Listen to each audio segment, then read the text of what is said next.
आज के विषय हैं औषधीय और सुगंधीय पौधों की खेती व बाजार व्यवस्था और फसलों में पेस्टिसाइड का दुष्प्रभाव और बचाव। तो इन महत्वपूर्ण विषयों पर विस्तार से हम बातचीत करेंगे और साथ ही आप भी अपने सवाल पूछ सकते हैं इस कार्यक्रम में हमारे साथ जुड़कर। बस आपको टोल फ्री नंबर पे कॉल करना है, तो आप नोट कर लें हमारे टोल फ्री नंबर्स।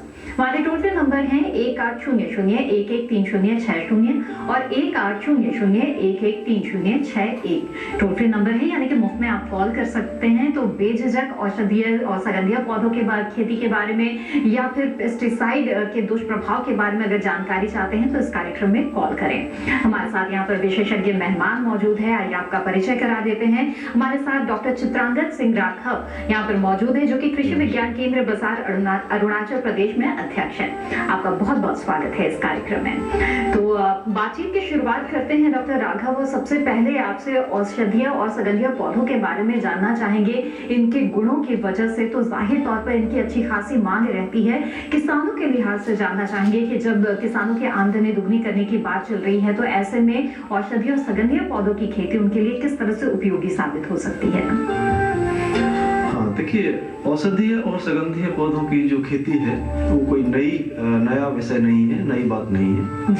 नई बात क्या है कि जो पिछले करीब 15 से 20 सालों में जो इस विषय पर नए नए अनुसंधान हुए हैं और जो हर दिन आए दिन हर साल वक्त पर जो नई चीजें निकलती रहती हैं, उनकी जानकारी किसानों तक पहुंचाना सबसे महत्वपूर्ण बात वो होती है। खास तौर पे इस वक्त जब हमारी सरकार किसानों की आय को दूना करने की मुहिम उन्होंने छेड़ी हुई है, तो इस वक्त ये बहुत इंपॉर्टेंट हो जाता है कि हम बहुत जो छोटी छोटी बातें हैं, जो बहुत महत्वपूर्ण बातें हैं, उन बातों को साथ में लेकर के आय दुगनी करने की तरफ चलें और वैज्ञानिक तरीके से खेती करने की जो हमारी तकनीकियां हैं उनको अपनाएं। जी, और ऐसे में किस प्रकार वैज्ञानिक तरीके से आप औषधीय सुगंधीय पौधों की खेती कर सकते हैं, इसके बारे में विस्तार से आज हम जानेंगे इस कार्यक्रम में। लेकिन आइए उससे पहले देख लेते हैं एक रिपोर्ट।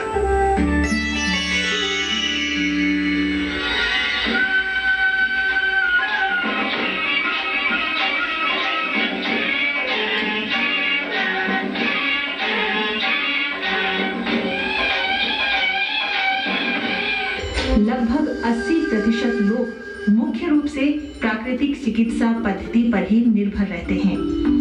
विकसित एवं विकासशील देशों में जड़ी बूटियों के निर्यात की संभावनाएं बढ़ रही हैं। इन सभी उत्पादों का अंतरराष्ट्रीय बाजार 4 लाख करोड़ रुपए का अनुमानित है, जो 7.8% प्रतिवर्ष की दर से निरंतर वृद्धि कर रहा है। वर्तमान परिप्रेक्ष्य में आयुर्वेदिक औषधियों के साथ साथ हर्बल उत्पादों के उपयोग में वृद्धि होने से इसका बाजार बढ़ा है। अच्छा मूल्य प्राप्त होने की वजह से परंपरागत फसलों की तुलना में औषधीय एवं सुगंधीय फसलों की खेती के प्रति किसानों में रुझान देखा जा रहा है। देश के अनेक संस्थान विभिन्न जलवायु क्षेत्र के अनुसार औषधीय एवं सुगंधीय खेती को प्रोत्साहित कर रहे हैं। वैज्ञानिकों ने भी इन नगदी फसलों के अनुसंधान, विकास एवं विस्तार कार्यक्रम को मूर्त रूप प्रदान करना शुरू कर दिया है।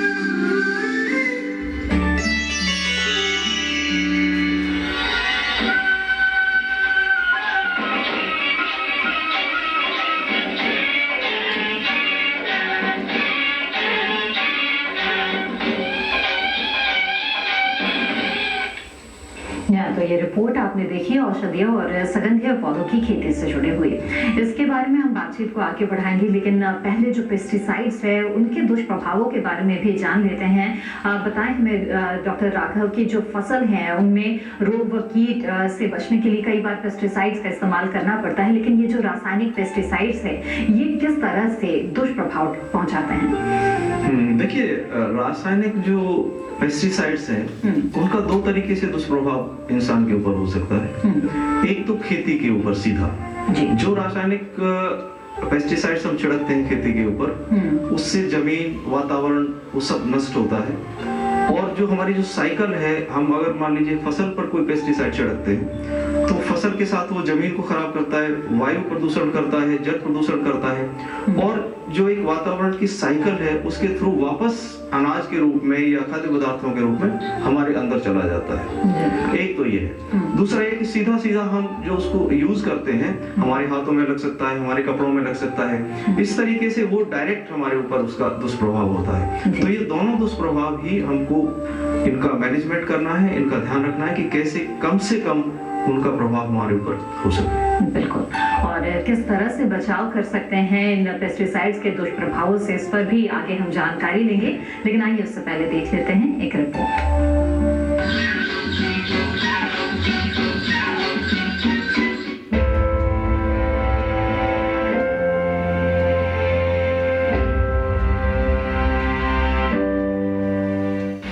कीटनाशकों के उपयोग से उपज तो बेहतर हुई है, लेकिन इसने बहुत सी बीमारियों को भी जन्म दिया है। कीटनाशकों और रसायनों के अंधाधुंध इस्तेमाल ने मिट्टी की उपजाऊ क्षमता तो कमजोर की ही है, फसलों को भी जहरीला बना दिया है। अमेरिकन स्टैंडर्ड के मुताबिक पंजाब में उगाई जाने वाली फसलों में कीटनाशकों की मात्रा 15 से लेकर 605 गुना ज्यादा पाई गई है। अनाज ही नहीं, दलहन, फल और सब्जियों में भी स्वास्थ्य के लिए खतरनाक रासायनिक तत्व पाए गए हैं। एक शोध में सब्जियों में एंडोसल्फान, HCH और एल्ड्रीन जैसे कीटनाशकों की मौजूदगी का पता चला है। कृषि वैज्ञानिकों का कहना है कि मिट्टी में कीटनाशकों के अवशेष भविष्य में घातक सिद्ध हो सकते हैं। वहीं स्वास्थ्य विशेषज्ञों का मानना है कि अनाज, दलहन और फल सब्जियों में मौजूद रसायन कैंसर, एलर्जी, हृदय, पेट, शुगर, रक्त विकार और आंखों की बीमारियां उत्पन्न कर रहे हैं। जरा सोचिए, जब खाद्य पदार्थों में ये धीमा जहर इतना खतरनाक है, तो फिर जो किसान छिड़कते समय इनके संपर्क में रहते हैं, उनके स्वास्थ्य पर कितना प्रतिकूल असर पड़ता होगा। ये भी सच है कि अगर कीटनाशी अधिनियम 1968 की धारा 5 के अधीन गठित पंजीकरण समिति द्वारा अनुमोदित दवाएं प्रयोग में लाई जाएं, तो वे खाद्य सुरक्षा के लिए कोई खतरा उत्पन्न नहीं करती।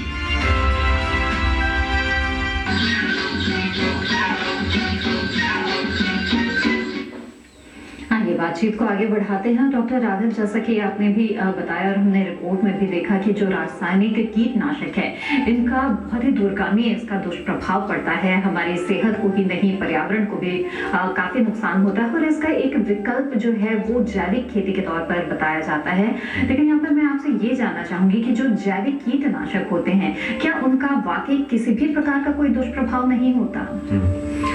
देखिए, जो अगर आप जो कीटनाशक होते हैं उनकी अगर मैन्युफैक्चरिंग, लाइसेंसिंग और सेल, डिस्ट्रीब्यूशन और मार्केटिंग की अगर प्रक्रिया में जाए, तो ये एक रेगुलेटेड सिस्टम है, जो एक भारतीय कानून के अंदर एक एक्ट जो है हमारा जो इंसेक्टिसाइड एक्ट 1968 है, ये उससे गवर्न होता है सब कुछ। मैन्युफैक्चरिंग से लेके, इंपोर्ट से लेके, प्रोसेसिंग, डिस्ट्रीब्यूशन, सेल, सब कुछ, पैकेजिंग, लेबलिंग से सभी चीजें एक रेगुलेटेड अथॉरिटीज के थ्रू रेगुलेट होती हैं। और इसकी हर एक्टिविटी को हर स्टेज पे WHO के जो स्टैंडर्ड्स हैं सेफ्टी के, उनको ध्यान में रखते हुए किया जाता है। जैसे उदाहरण के लिए सबसे पहला इम्पोर्टेंट है इंपोर्ट। कोई भी चीज अगर हम पेस्टिसाइड बनाते हैं तो उसका एक जो रॉ मटेरियल है, जो एक्टिव इंग्रेडिएंट्स होते हैं, वो या तो बाहर से इंपोर्ट करते हैं या फिर उनको यहीं पे इंडिजिनसली मैन्युफैक्चर किया जाता है। तो उस मैन्युफैक्चरिंग प्रोसेस में एक सर्टेन स्टैंडर्ड्स होते हैं, वो मेंटेन किए जाते हैं।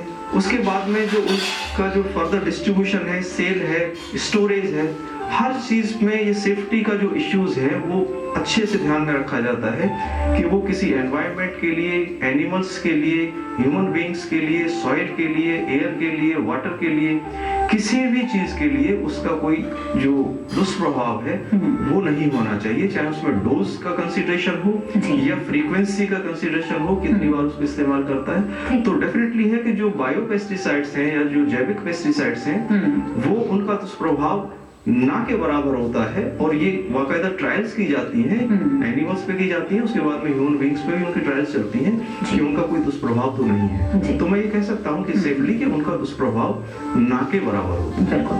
चलिए आगे बढ़ते हैं। कार्यक्रम के पहले कॉलर इस वक्त हमारे साथ जुड़ गए हैं, उनका सवाल यहाँ ले लेते हैं। मनोज सिंह जी उत्तर प्रदेश से हमारे साथ जुड़ गए हैं। मनोज जी, स्वागत है आपका, पूछिए अपना सवाल। मैम मैं ये जानना चाहता था थोड़ा सा कि मैं यहाँ पर जिरेनियम और इसकी मिंट की खेती करता हूँ मैं यहाँ। ठीक है। तो हाँ जी, तो इसमें मुझे थोड़ा सा इसका दीमक का असर मुझे लग रहा है इसमें अपने इसमें जिरेनियम में। जी जी। तो उसके लिए मैं क्या किस चीज का उपयोग करूं कि मतलब उससे ये है कि मेरा ऑर्गेनिक भी बना रहा है और वो भी दीमक से भी मुझे छुटकारा मिल जाए। बिल्कुल, बहुत ही अच्छा सवाल आपने पूछा है यहाँ पर। डॉक्टर राघव जी। क्या सुझाव देंगे आप इन्हें? देखिए, दीमक के लिए सबसे बेस्ट है जो गेंदा, अगर आपने सुना होगा, जो टेजिटस है। टेजिटस आप ग्रो कर लीजिए खेत के चारों तरफ, और अगर खेत बड़ा है तो बीच बीच में आप उनकी करीब 20-20 मीटर या 20-20 फीट पे, जैसे आपकी खेत की साइज है उस हिसाब से आप उनकी लाइनें भी बीच बीच में कर सकते हैं। उससे क्या होता है कि जो गेंदा में खास बात होती है कि उसकी जड़ों में जो दीमक है वो अट्रैक्ट होती है। तो आपके खेत की जो दीमक है वो आपके खेत की जो मेन फसल है जिरेनियम, उससे हटके गेंदा की तरफ आ जाएगी। और गेंदा में क्या टॉक्सिकेट्स भी होते हैं साथ में। गेंदा खुद अपने आप में, गेंदा के जो फ्लावर्स हैं वो एक पॉइजनस होते हैं, खासतौर पर उनसे एक इंसेक्टिसाइड भी बनाया जाता है, ऑर्गेनिक इंसेक्टिसाइड। तो वो आपके लिए बेस्ट मैं सजेस्ट करूंगा, आप गेंदा की लाइन लगा लीजिए खेत की तरफ चारों तरफ, बीच में भी लाइनें बना दीजिए सुटेबल डिस्टेंस पे। तो वहां से वो अट्रैक्ट होके आपके गेंदा की जड़ों के नीचे आ जाएगा और इस तरीके से आपकी क्रॉप बच सकती है और कोई दुष्प्रभाव भी नहीं होगा। डॉक्टर राघव, इससे क्या जो गेंदे की फसल है उस पर किस तरह का प्रभाव पड़ता है? क्योंकि कई किसान उस गेंदे की भी व्यावसायिक खेती करते हैं। जी, उस पे कोई ज्यादा इफेक्ट नहीं पड़ता है, क्योंकि गेंदा खुद अपने आप में एक टॉक्सिकेंट लिए होता है।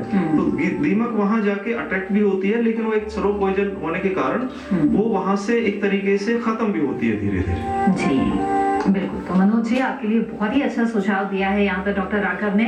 मुझे उम्मीद है कि इस पर जरूर आप अमल करेंगे। बहुत ही आसान सा उपाय है कि गेंदे की जो फसल है वो आप चारों तरफ लगा लें। चलिए आगे बढ़ते हैं। इस वक्त हमारे साथ एक और कॉलर जुड़ गए हैं राजस्थान से। हमारे साथ इस वक्त एक कॉलर जुड़ रहे हैं। नमस्कार, स्वागत है आपका, पूछिए अपना सवाल। नमस्कार जी।